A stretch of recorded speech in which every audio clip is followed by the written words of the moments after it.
Good morning, students.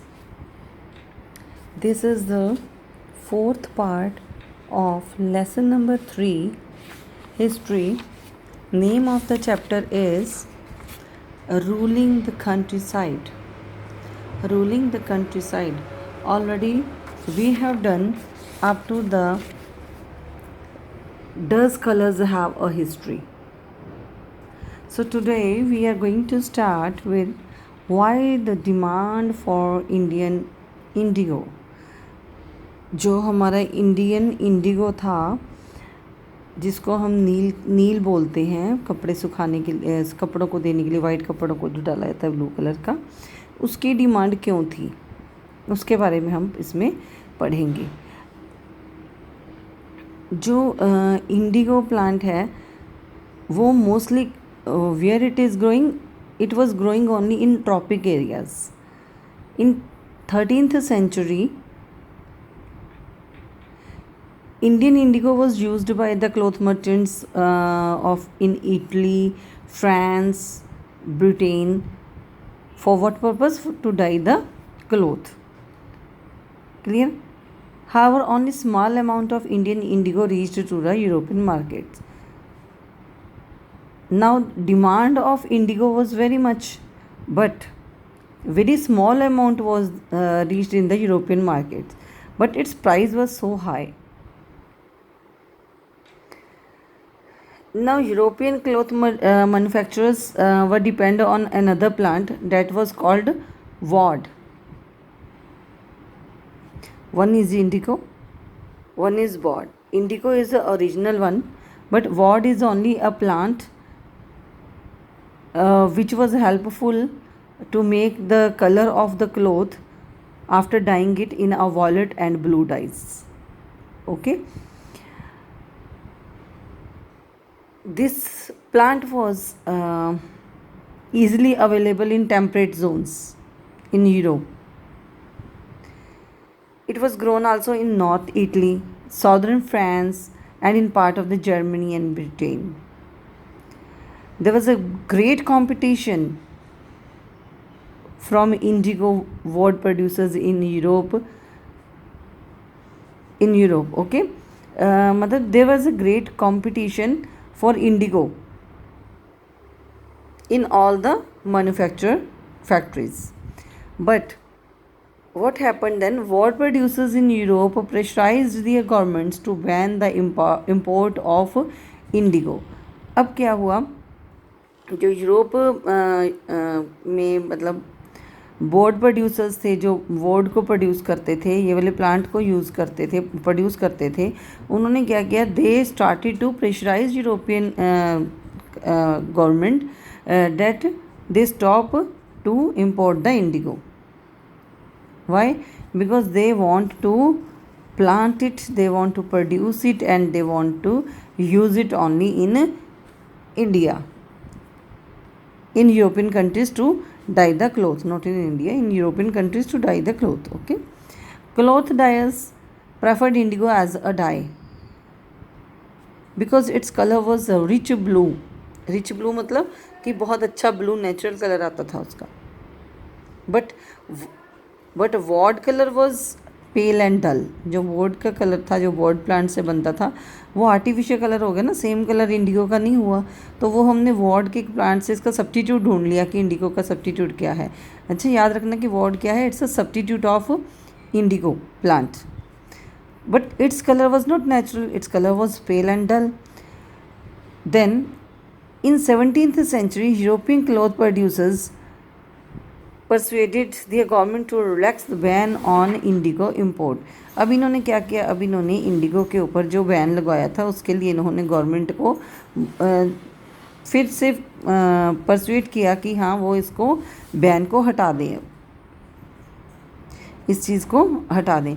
अब क्या हुआ था? France began cultivating indigo in Saint Domingue in the Caribbean island.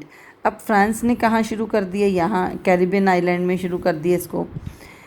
Portuguese in Brazil, the English in Jamaica and the Spanish in Venezuela. Indigo plantation also came up in many parts of the north America. अब plantation Indigo की कहाँ ज़्यादा होने लगी, किस कहाँ कहाँ और भी होने लगी, नॉर्थ के अमेरिका के नॉर्थ पार्ट में भी। What happened now? In the end of the 18th century, indigo's demand was grew.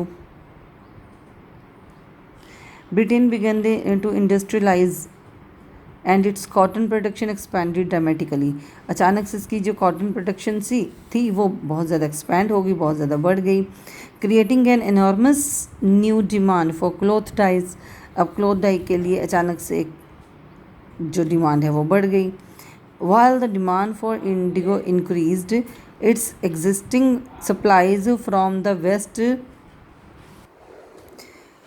now while the demand for indigo increased, Indigo की डिमांड बढ़ गई, लेकिन क्या हुआ, जो वेस्ट इंडीज़ एंड अमेरिका से जो इसकी बाहर सप्लाई की जाती थी वो उसकी वैरायटी में कुछ रीजंस हो गए जिसके कारण उसकी वैरायटी में कोलैप्स आ गया, एक कोलैप्स आ गया। Okay, Between 1783 to 1789, the production of indigo in the world fell by half. अब इसकी जो प्रोडक्शन थी यहाँ पर इस टाइम पीरियड के बिटवीन में आधी तक पहुँची। कहाँ तो कहाँ इसकी डिमांड थी, अभी आधी रह गई। Cloth dyers in Britain now desperately looked for a new sources. अब ये न्यू सोर्सेज ढूंढने लगे कि कहाँ से अब इनको इंडिगो की जो है वो सप्लाई हो। So now the question was raised, where could this indigo be produce, where from where, कि यहाँ कहाँ से ये ले सकते हैं अब इनको कि जो जी इंडिगो इनको चाहिए। Next, Britain turns to India. अब क्या हुआ, जब इसकी डिमांड इतनी ज़्यादा बढ़ गई तो ब्रिटेन ने क्या किया, अब अपना जो इन्होंने फेस किस तरफ किया, इन्होंने अपना फेस किया राइजिंग डिमांड ऑफ इंडिगो को देखते हुए यूरोप की तरफ। The company in India looked for ways to expand the area under indigo cultivation. अब देखने लगी ये कंपनी कि इंडिया में कि किस तरीके से कौन से एरिया में इंडिगो कल्टीवेशन को बढ़ाया जा सकता है, एक्सपैंड किया जा सकता है। Turn next page. From the last decades of the 18th century, indigo cultivation in Bengal expanded rapidly and Bengal indigo came to dominate the world's market. अब 18th सेंचुरी में क्या हुआ, बंगाल जो है, बंगाल में इस कल्टीवेशन की, इंडिगो कल्टीवेशन काफ़ी डिमांड में आ गया। अब क्या हुआ कि इसने मार्केट के ऊपर डोमिनेट कर लिया, अपना डोमिनेट हो गया या पूरी तरह से, क्योंकि इसकी डिमांड ज़्यादा हो गई तो इसने अपने आप में एक अपनी जगह बना ली मार्केट के ऊपर, इसकी अपनी मोनोपोली हो गई। 1788 में यहाँ पर 30% of the indigo imported to the Britain was from India. वहाँ 1810 में क्या हुआ, यहाँ पर नियर अबाउट 90% तक ये चलेगी प्रपोर्शन जो था। ओके, अब as the indigo trade grew, commercial agents and officials of the company, इन्होंने क्या किया, इन्होंने इंडिगो प्रोडक्शन की तरफ ज़्यादा इन्वेस्ट करना शुरू कर दिया। कि इन्होंने कमर्शियल एजेंट्स और ऑफिशियल्स ने, क्यों, क्योंकि इन्होंने देखा कि अब इसका काफ़ी ज़्यादा प्रॉफिट होने लगा है।